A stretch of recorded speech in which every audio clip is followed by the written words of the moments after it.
Lilipat muna sa Kapamilya Network ang isang magaling na komedyante habang wala pa umano siyang project sa Kapuso Network.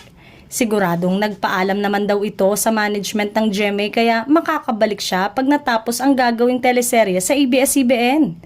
Wala nang exclusive contract sa GMA Network ang nasabing komedyante, kaya pwede siyang magpalipat-lipat kung saan may magandang offer. Makakasama nga kasi ito sa teleseryeng sikat na serye sa ABS-CBN Network. Sa bagay, paraan ito para ipaalam na in good terms daw ito bago nagpaalam sa Kapuso Network. Bukod dito, may iba pa umanong big star mula sa ibang TV network na mapapanood sa upcoming serye ng Kapamilya ngayong 2024.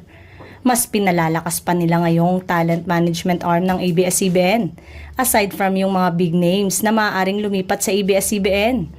Meron din umanong kapamilya na mapapanood rin sa GMA na hindi na malabong mangyari dahil sa partnership ng ABS-CBN at GMA7 ngayon. Dahil sa rami ng mga bagong TV shows na abangan natin, marami na rin ang mga bagong muka ang ilulunsad.